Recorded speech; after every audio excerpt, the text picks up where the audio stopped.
All right, before I get to the next story, I want to tell you my first horrible trading loss story. All right, I'm 22 years old. It's 1993. I'm on the US dollar swap desk, and I got these two guys next to me. One of them's name was Eric, one of them's name was Steve.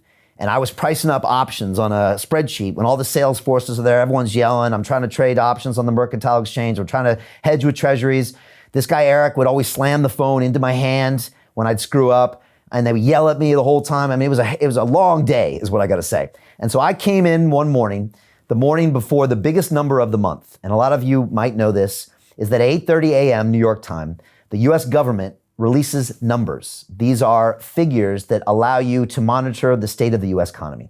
And the biggest number everybody knows in fixed income is US non-farm payrolls. And what this means is this: how many new jobs were added to the economy, not taking apart for farms, which is seasonal. And that gives you an idea of how fast the economy is growing. If it's growing really fast, then we expect, maybe there's going to be inflation and interest rates are going to go up. If it's growing really slow, then the Fed's going to drop rates and we're probably going to see interest rates go down.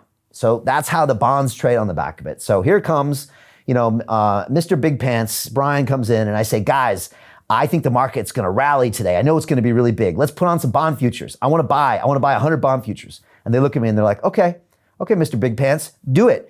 And I went to the bar to trade. I can hear him yelling in the back. I said, buy me 100 bond futures. Okay, I got bought them. And then 2 minutes before the number comes, and I watched the bond future on the screen. It was a Bloomberg screen, and it was like tick, tick, tick, tick, tick. The number came out. It was a horrible number, the worst possible number we could have. And the bond future went like this,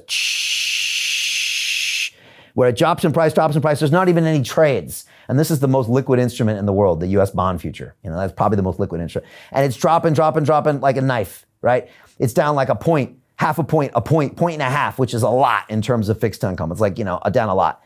And the guys look at me and they're like, you're an idiot. And they're like, you're not allowed to trade for the next month. And the guy hit the board of trade and he called the guy up. He said, close out Brian's position. Bam. And I lost $50,000 in about 40 seconds.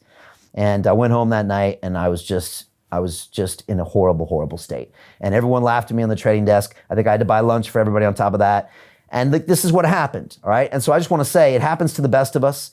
What I didn't do is I didn't put my stop loss in, so they had to put it in for me. So I never did that again, and we teach that inside the academy. Also, I stopped trading on hunches and emotions. I think this is going to happen. I started making strategic trades that had a real purpose and mission to them. And I just started learning and listening more than opening my mouth and putting on trades for no reason. So again, I just want to say I've been there and done that. And I went on to make much, much worse trades and much better trades than that. But the reason I learned is because I put on that first trade.